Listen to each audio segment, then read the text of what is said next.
قال تعالى إن الله وملائكته يصلون على النبي يا أيها الذين آمنوا صلوا عليه وسلموا تسليما اللهم صل على سيدنا مولانا محمد وعلى آل سيدنا مولانا محمد اللهم صل على سيدنا مولانا محمد وعلى آل سيدنا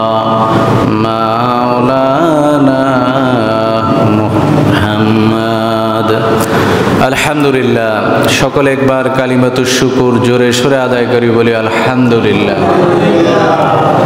আল্লাহ পাক রব্বুল আলামিনের দরবারে লাখো কোটি শুকরিয়া যে মহান রব্বুল আলামিন আপনাকে আমাকে সুস্থতার নেয়ামত দান করেছেন, আপনাকে আমাকে জুমার নামাজ আদায় করার জন্য তৌফিক দান করেছেন। এর জন্য আর একবার বলি আলহামদুলিল্লাহ। আজকে রবিউল আউয়াল মাসের চতুর্থ জুমার আলোচনার বিষয় হলো জিন জাতির সকল ক্ষমতা শেষ। যেই কালামের মাধ্যমে জিন জাতির সকল ক্ষমতা শেষ হয়ে যায় সে সম্পর্ক আলোচনা। এর সাথে আলোচনা করতে চাই উলামায়ে কেরামের শান এবং মান মর্যাদা সম্পর্কে কোরআন হাদিস কি বলে।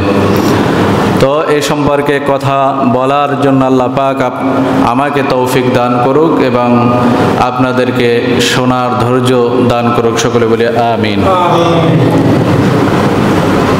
সম্মানিত হাজিরিন, আল্লাহ পাক রব্বুল আলামিন সূরা ফাতিরের 28 নম্বর আয়াতে বলেন, আউযু বিল্লাহি মিনাশ শাইতানির রাজীম, ইন্নামা ইয়াখশাল্লাহা মিন ইবাদিহিল উলামা। আল্লাহ তাআলা বলেন, বান্দাদের মধ্য থেকে কেবলমাত্র উলামায়ে কেরামি আমি আল্লাহ তাআলাকে সব থেকে বেশি ভয় করে। জোরে বলি সুবহানাল্লাহ। কার কথা? জোরে বলি কার কথা? আল্লাহ তাআলার কথা। আল্লাহ তাআলা সূরা ফাতিরের কত নম্বর আয়াত? 28 নম্বর আয়াতে বলেন, ইন্নামা ইয়াখশাল্লাহা মিন ইবাদিহিল উলামা। বান্দাদের মধ্য থেকে, আল্লাহ তাআলার বান্দা তো সবাই, ঠিক কি না? একজন মুসলমান যেমন বান্দা, একজন খ্রিস্টান হিন্দু তারাও বান্দা, তারা অবাধ্য বান্দা, আর আমরা হইলাম আল্লাহ তাআলার বাধ্য বান্দা, আবেদ। তাইলে সব বান্দা বান্দাদের ভিতর থেকে কারা বেশি আল্লাহ তাআলাকে ভয় করে? বলেন কারা? কারা? মুসলমানরা, উলামায়ে কেরাম, আলেমরা। কারা ভয় করে বেশি? উলামায়ে কেরাম। মিন ইবাদিহিল উলামা, সব উলামারা যারা আবেদ তাকওয়াবান উলামায়ে কেরাম তারা আল্লাহ তাআলাকে সব থেকে বেশি ভয় করে। আমার শায়েখ বলেন, বাবা আলেম হইয়া সে যদি ভালো আলেম হয়, আমলদার আলেম হয়, তার থেকে ভালো আর নাই। আর আলেম হয়ে যদি আমলদার না হয়, বদ খাসলাত থাকে, তাইলে তার থেকে খারাপ। আর খেয়ারুল উলামা শাররুল শিরারে শিরারুল উলামা। ভালো হইলে সে সব থেকে ভালো, আর খারাপ হইলে সব থেকে কি খারাপ। তবে একটা জিনিস আমাদের ভিতরে দেখা যায়, অনেকে বলে হুজুর আলেমরা হুজুররাই তো এক হইতে পারে না। আছে না নাই? সব ভেজাল হুজুরদের ভিতরে। কথা বলে কি না? জোরে বলেন। একটা শিরকি কথাবার্তা। কারণ আপনি যদি বলেন সব ভেজালের মূল উলামায়ে কেরাম, আর আল্লাহ তাআলা বলছেন উলামায়ে কেরামই আমাকে সব থেকে বেশি ভালো ভয় করে, তাহলে যারা আল্লাহকে সব থেকে বেশি ভয় করে তারা কি শিরিক করতে পারে, বেদাত করতে পারে, গুনার কাজে জড়াইতে পারে। যদি ভুলে চুলে গুনাহ হয়েও যায় সাথে সাথে তওবা করবে, তারা আল্লাহ তাআলার প্রিয় বান্দা। কিন্তু আপনি বলেন সব ভেজালের মূল হইল হুজুররা। তাইলে আপনার কথা সঠিক না আল্লাহ তাআলার কথা সঠিক? কথা বলেন, কার কথা সঠিক? আল্লাহ তাআলার কথা সঠিক। সুতরাং এই ধরনের কথাবার্তা বলা, অনেকে বলে হুজুররাই তো এক হইতে পারে না। হুজুররা সমস্ত ওলামায়ে কেরাম এক প্ল্যাটফর্মে আসা জরুরি না, কিন্তু আপনাকে যে কোনো একটা ইসলামিক সংগঠনের সাথে জুড়ে মিলে থাকা জরুরি, ফরজ। ওয়াতাসিমু বিহাবলিল্লাহি জামিআ। সমস্ত হুজুরদের দল এক হওয়ার আগে জরুরি হইল আপনি যে কোনো একটা দলে অন্তর্ভুক্ত হওয়া, এটা ফরজ আপনার জন্য। নিজেই কোনো ইসলামিক সংগঠনের সাথে জড়িত না, কিন্তু আপনি বলতেছেন হুজুররাই এক হলো না, এই কথাটা আপনার পুরাই আগাগোড়া ভুল। পুরাই কি আগাগোড়া কি ভুল? তাহলে আগে কি করতে হবে? নিজেকে কোনো ইসলামিক সংগঠনের সাথে জড়িত করতে হবে, তারপর আপনি বলতে পারবেন যে হুজুররা কেন এক হইল না। আপনি নিজেই আল্লাহ তাআলার আয়াত মানেন না, ফরজ তরক করে বসে আছেন। ওয়াতাসিমু বিহাবলিল্লাহি জামিআ ওয়া লা তাফাররাকু। মাসালা হলো আপনি দেখবেন যত ইসলামিক দল আছে ওর ভিতরে যেটা আপনার ভালো লাগে, আপনার দিল চাহে যে এটাই সঠিক, আপনি সেটাই ঢোকেন। যদি আপনার দিল না চাহে যে কোনো সংগঠন সঠিক নয়, আপনি নিজে একটা ইসলামিক সংগঠন করবেন, সেখানে আপনি মানুষদেরকে দাওয়াত দেবেন। তাও একা থাকা যাবে না, হাদিসের ভিতর আসছে একা থাকলে আপনাকে শয়তানে ধোঁকা দেবে। তো দিন কায়েমের জন্য কিছু শর্ত আছে, এই শর্তগুলো যদি আমাদের ভিতরে ঢোকে তাহলে ইনশাল্লাহ আমরা দিন কায়েম করতে পারবো। দিন কায়েম, আল্লাহু আকবার। দিন কায়েম করতে হইলে আল্লাহ তাআলা বলছেন ইন্নাদ-দীনা ইনদাল্লাহিল ইসলাম। আল্লাহ তাআলার কাছে মনোনীত ধর্ম কি? ইসলাম। কথা বলেন, মনোনীত দিন কি? শরিয়া কি? ইসলাম। তাইলে ইসলামকে সমস্ত জায়গায় বসাতে হবে। তাইলে দিন কায়েমের কাজকে সকল কাজের আগে প্রাধান্য দেওয়া।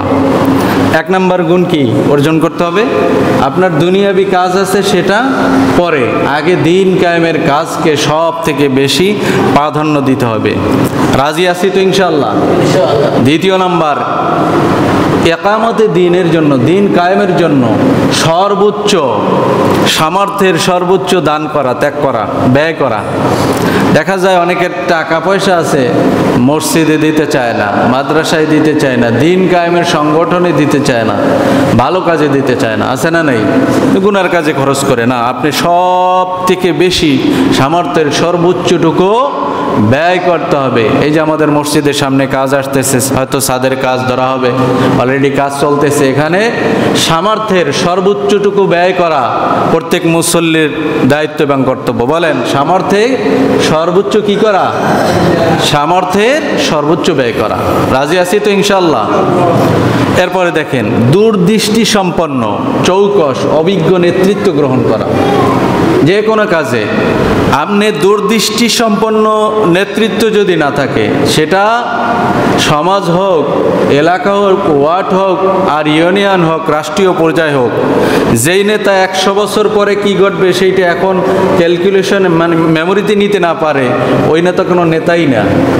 যে 10 বছর পরে, 2 বছর পরে কি ঘটতে পারে সেটাই বোঝে না, এই নেতা কোনো কি কথা কয় না, নেতা না।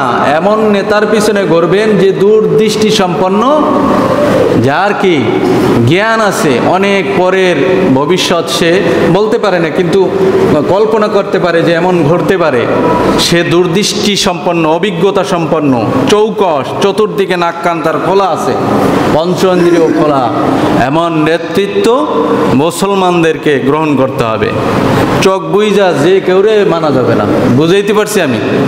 যে কোনো এমন চৌকস নেতৃত্ব গ্রহণ করতে হবে যে অবস্থার উপর সে ব্যবস্থা নিতে পারে। তারপরে দাওয়াতের পদ্ধতি নিয়ে আমাদের সেই আদিম কেল্লা দাওয়াতের পদ্ধতি অনেক সময় চলে না। কথা বন্ধ করি, একটু খেয়াল করি যে দাওয়াতের পদ্ধতি ভিন্নতা থাকা, যেমন একজন সাধারণ মানুষে আমি যেভাবে দাওয়াত দেব, একজন ডাক্তারের সেই ভাষায় দাওয়াত দিলে কি দাওয়াত গ্রহণ করবে না? সে জীবনেও মসজিদে আসবে না। একজন ইঞ্জিনিয়ারের দাওয়াতের পদ্ধতি ভিন্ন, একজন ডাক্তার, আর্মি সেনা অফিসার তাকে ভিন্ন তরিকায় দাওয়াত দেন, পুলিশ অফিসার তাকে দাওয়াত দেওয়ার রাস্তা ভিন্ন। সব দাওয়াত যদি একইভাবে দেন মানুষ গ্রহণ করবে না। সেই জন্য ছাত্র যুবক প্রত্যেকের দাওয়াতের পদ্ধতি ভিন্ন থাকবে, কৌশল অবলম্বন করা। ওয়ামাকারু ওয়ামাকারাল্লাহ আল্লাহু খায়রুল মাকিরিন। আল্লাহ বলেন কাফের মুশরিকও কি করে? ষড়যন্ত্র করে, আর আমি আল্লাহ কৌশল গ্রহণ করি। সুবহানাল্লাহ বলি। তাইলে কৌশল গ্রহণ করতে কে বলছেন? একটু জবাব দেন, কে বলছেন? আল্লাহ। তাইলে আমরা দাওয়াতের কাজে কৌশল অবলম্বন করব। আপনি একটা লোকের পিছনে কিছুদিন তাকে মেহমানদারি করান, বিভিন্ন জায়গায় নিয়ে যান, বিভিন্নভাবে তার সাথে বন্ধুত্ব করেন, তারপরে ইসলামের দাওয়াত দেন। আর একটা জিনিস দেখা যায়, স্বাধীনতার বয়স কত এখন বাংলাদেশে? স্বাধীন হয়েছে কত বছর? বাচ্চারা কথা বইল না।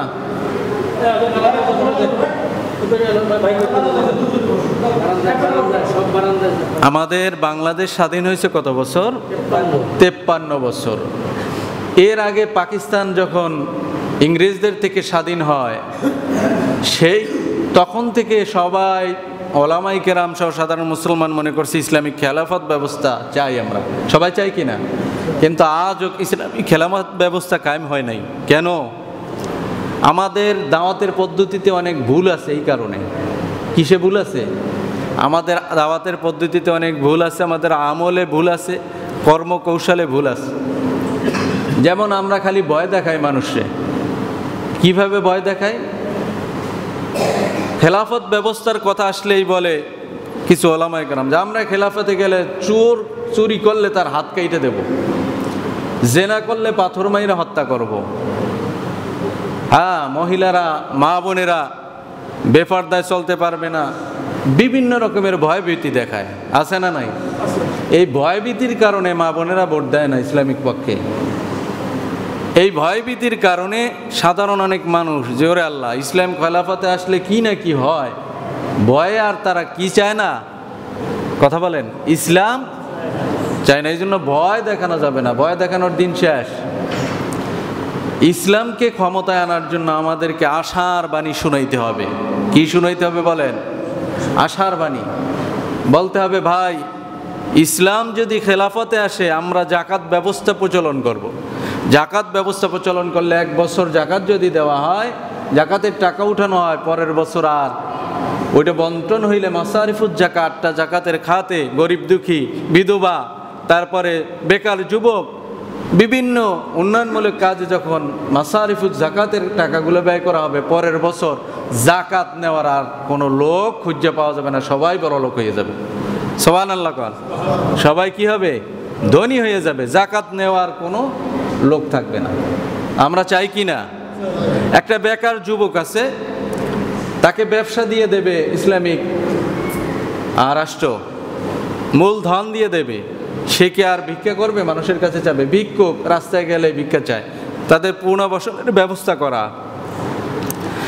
একজন বিধবা, সে কারো কাছে হাত না পাতে সারা জীবন তার ব্যবস্থা করে দেওয়া, রাস্তাঘাটের উন্নয়ন, তারপরে মানুষের কালভার্ট নির্মাণ, সেতু নির্মাণ, বিভিন্ন স্কুল কলেজ মাদ্রাসা, বৈধ খেলাধুলার জন্য খেলার মাঠ নির্মাণ এবং প্রতিযোগিতা, ইসলামিক সাংস্কৃতিক অনুষ্ঠান, যত ধরনের ব্যবস্থা আছে সব।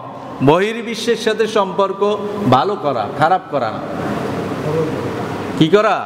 সম্পর্ক উন্নয়ন করা। আল্লাহ রাসূল তো ইহুদিদের সাথেও সন্ধি করছে, করে নাই? করছে কি না?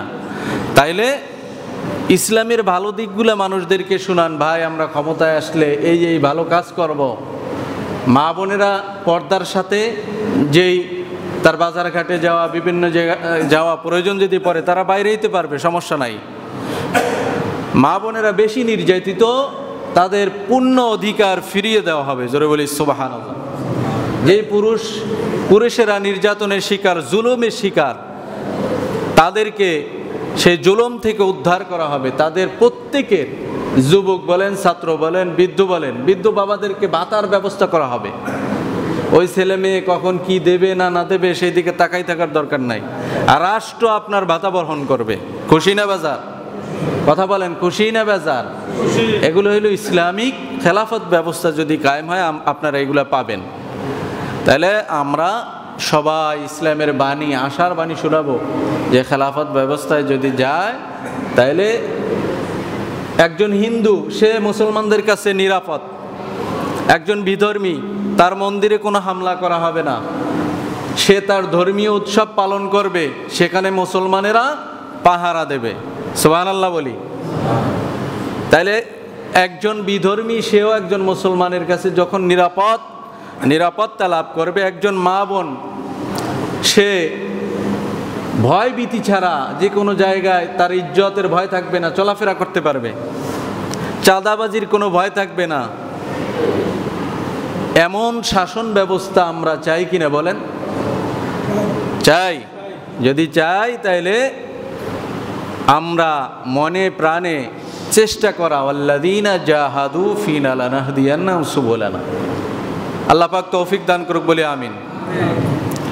তা আজকে আলোচনার মূল বিষয় হলো আমার জিন জাতির সকল ক্ষমতা শেষ কোন আমল করলে। দেখেন ঘরে ঘরে জিন এবং জাদুর সমস্যা আছে না নাই? অনেকে বলে হুজুর এই সমস্যা সেই সমস্যা, বিভিন্ন রকমের বালা মুসিবত, বিভিন্ন রকমের রোগ বেলায় লাইগেই থাকে। এই জন্য ঘরে ঘরে দুষ্ট জিনের উপদ্রব আছে, সেগুলা থেকে কিভাবে কোন কালামের মাধ্যমে আপনি বাঁচবেন সে সম্পর্কে কোরআন হাদিস কি বলে একটু গভীর মনোযোগ। আল্লাহর হাবিব জনাবে মুহাম্মদ রাসূলুল্লাহ সাল্লাল্লাহু আলাইহি সাল্লাম তার কাছ থেকে হাদিস শুনে বর্ণনা করেছেন আবু দারদা রাদিয়াল্লাহু তাআলা। আবু দারদা রাদিয়াল্লাহু তাআলা বলেন, বিশ্বনবী সাল্লাল্লাহু আলাইহি সাল্লাম বলেছেন জিন হলো তিন প্রকারে। কত প্রকার? একটু আওয়াজ দেন, কত প্রকার? তিন প্রকার। এক প্রকারের জিন হলো সাপ এবং কুকুরের সূরাতে, বিড়ালের সূরাত, এই রকমের কীটপতঙ্গের সূরাতে থাকে। তারা তাদের সূরত পরিবর্তন করতে পারে না, এরা হলো নিম্ন স্থানের জিন। এই জন্য অনেক হাদিসে কালো কুকুরের কথা বলা হয়েছে, বিভিন্ন লাল কুকুরের কথা বলা হয়েছে। তাহলে এই জিন কুকুরদের ভিতরে এক শ্রেণীর জিন আছে, এরা সূরত পরিবর্তন করতে পারে না, হাদিস দ্বারা প্রমাণিত। দ্বিতীয় প্রকারের জিন যারা হলো বাতাস, হাওয়া শূন্য, তাদের কোনো আকৃতি মানুষ দেখতে পারে না, তারা হলো বাতাসের মতন। হঠাৎ করে দেখবেন একটা বাতাস আসছে, একটা মানুষ পাগলে প্রলাপ শুরু করে দিচ্ছে, অসুস্থ হয়ে গেছে, বিভিন্ন রকম সমস্যা হয়।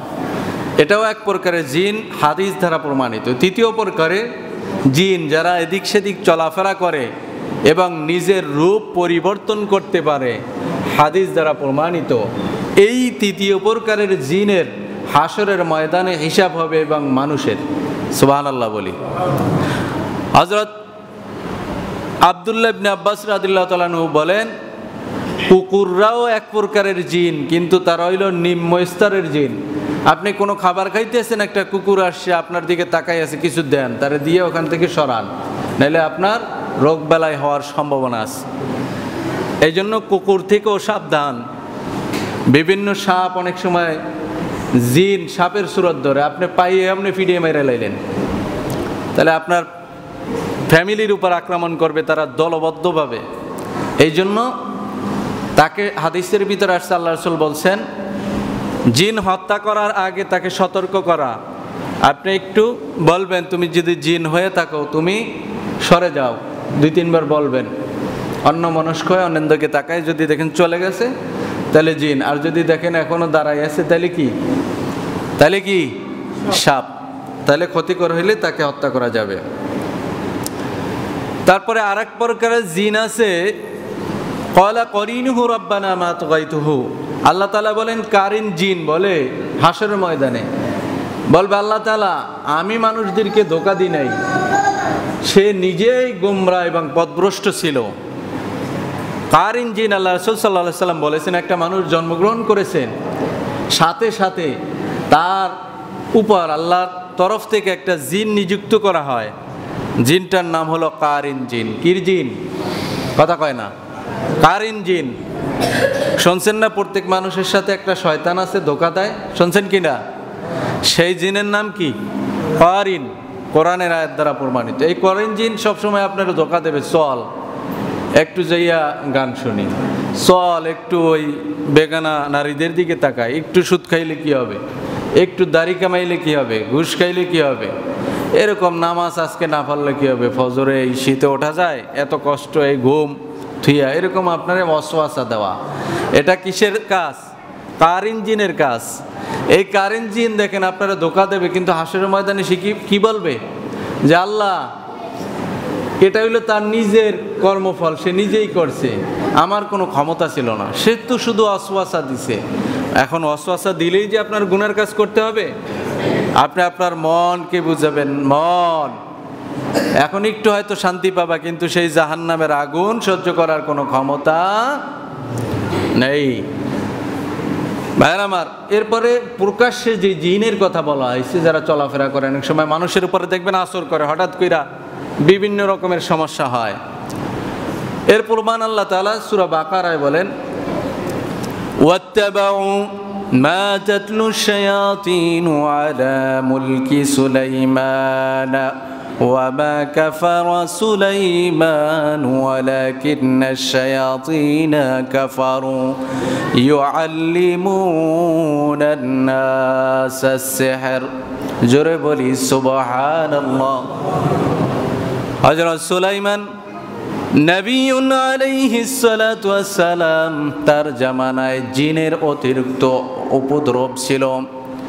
এই জিনেরা মানুষদেরকে জাদুবিদ্যা শিক্ষা দিত, ক্ষতির কারক শিক্ষা দিত। জোরে বলি নাউজুবিল্লাহ। এবার সুলাইমান নবিয়ুন আলাইহিস সালাতু ওয়াস সালাম ডাক দিয়ে বলে, আল্লাহ, ও আমার মাওলা, তুমি আমাকে এমন ক্ষমতা দাও, যেই ক্ষমতা আলাইহিস সালাতু ওয়াস সালামকে এমন ক্ষমতা দিলেন, এমন পাওয়ার দিলেন, সুলাইমান নবিয়ুন আলাইহিস সালাতু ওয়াস সালামের অধীনে বাতাস করে দিলেন, সমস্ত জিনকে করে দিলেন। সুবহানাল্লাহ বলি। কিন্তু কোরআন বলছে সুলাইমান আলাইহিস সালাতু ওয়াস সালাম কোনো জাদুবিদ্যা প্রয়োগ করে নাই।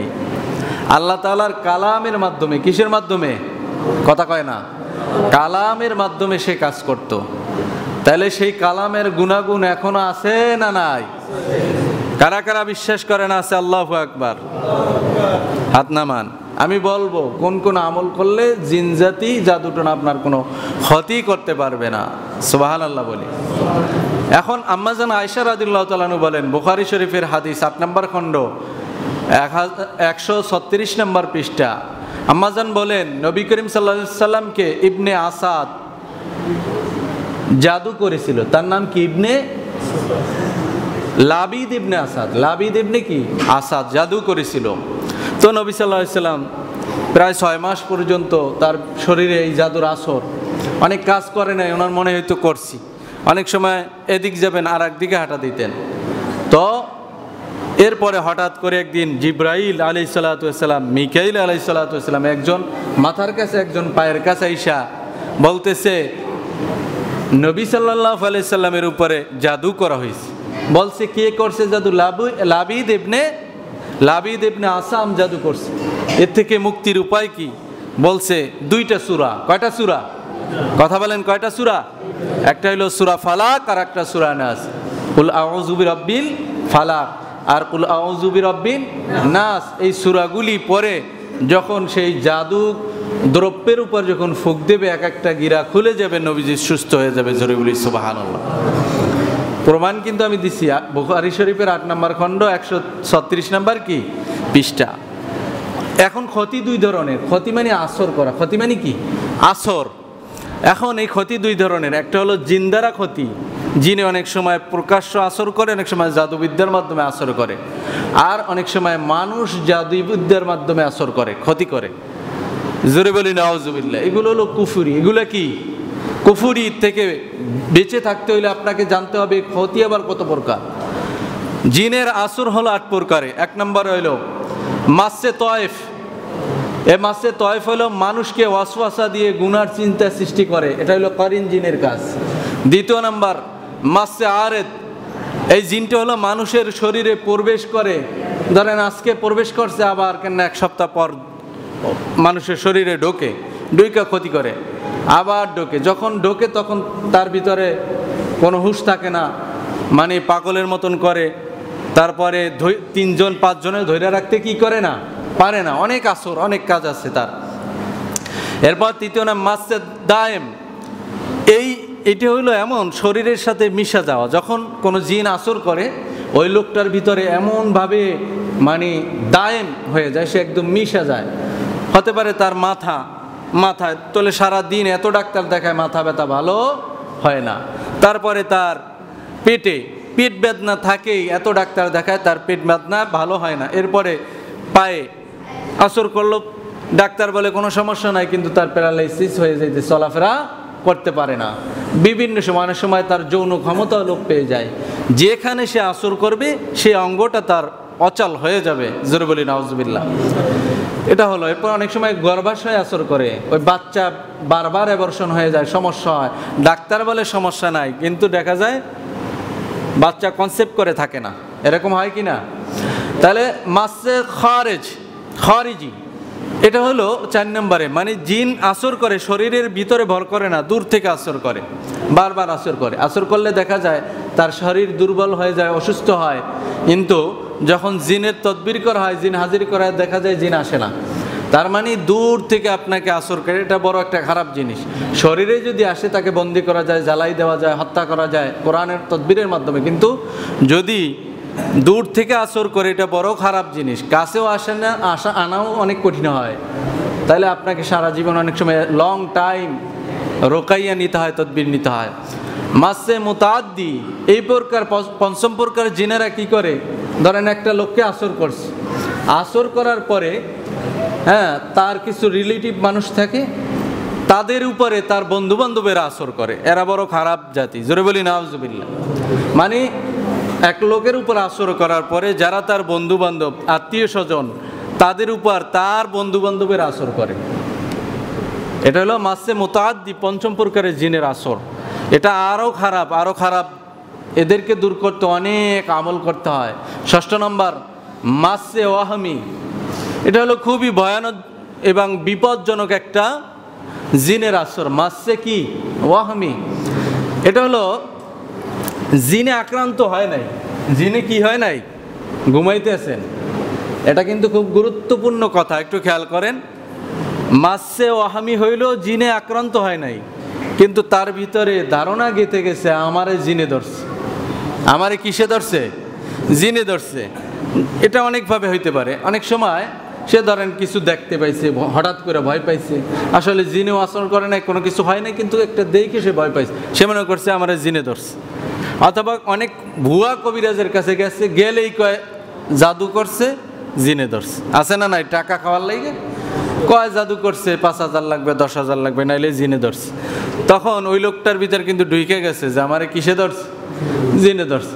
আর একজনের কাছে গেছে, হেও কয় জিনে ধরছে। আর একজনের কাছে 3-4 জন লোক যখন বলছে, 3 জন লোক ধরেন ভুয়া বলছে, যখন জিনে ধরছে, ওর ভিতরে গাইতে গেছে, মাসে ওয়াহমি, এমনভাবে ঢুকছে যে আমার জিনে ধরছে।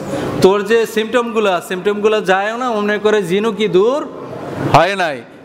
এই রোগে অনেক সময় মৃত্যুবরণও করে, মানে এমন আসলে কোনো রোগই নেই, কিন্তু ভুয়া কবিরাজদের বারবার যাওয়ার কারণে তার ভিতরে এমন জিনিস ঢুকে গেছে, তাকে জিনে আসর করছে। এটা হইলো তার ধারণা, আসলে তার কোনো সমস্যা নেই। এরপরে 7 নম্বর মাসে কাজ্জাব।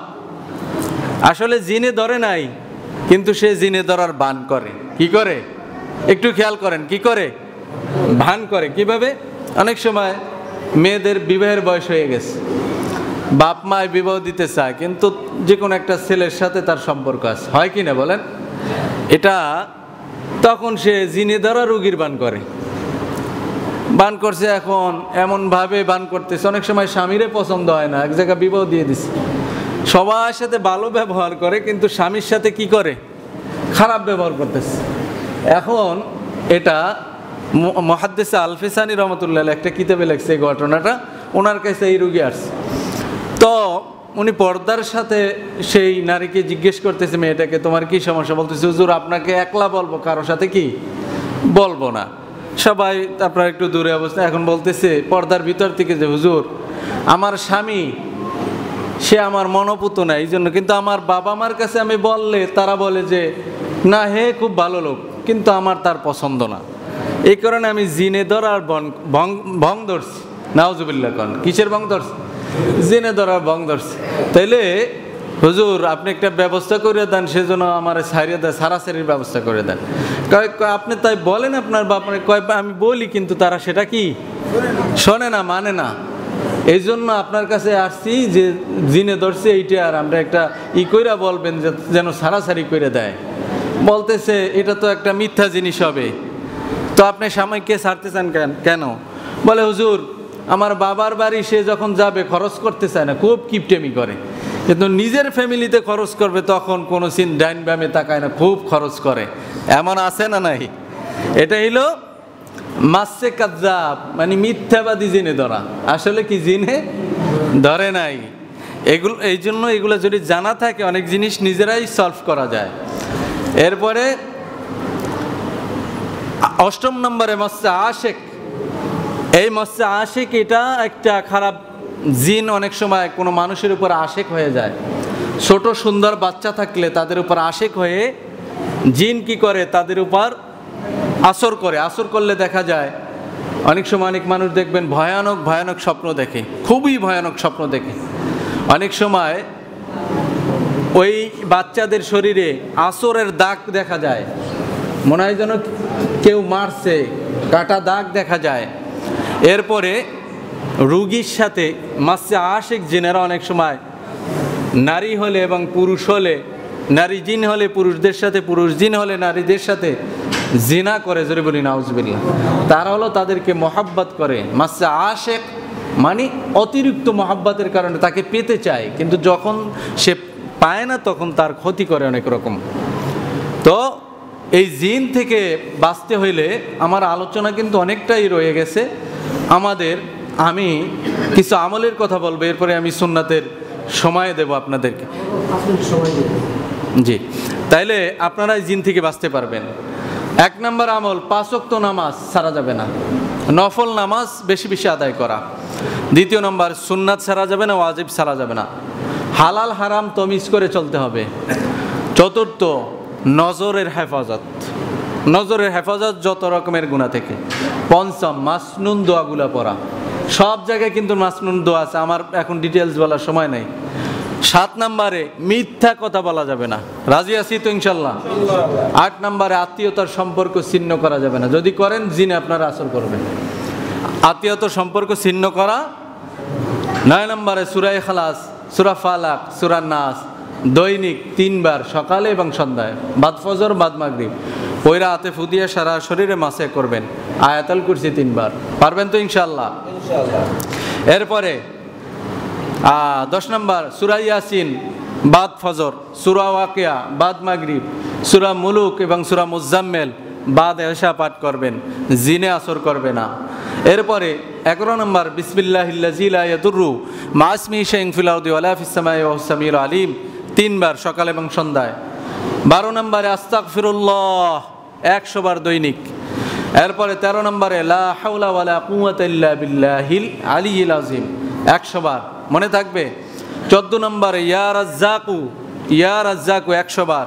15 নম্বরে ইয়া বারিউ 100 বার। এরপরে 16 নম্বরে মঞ্জিল আছে, বিভিন্ন আয়াতের মঞ্জিল আছে, সেটা বিভিন্ন কিতাব থেকে দেখে নেবেন। এগুলা সকাল এবং বিকালে তেলাওয়াত করা। এটা হলো 40 দিনের আমল দিলাম আমি। এই আমলগুলা করার পরে আরও 40 দিনের আরেকটা আমল আছে, এরপরে 21 দিনের একটা আমল আছে।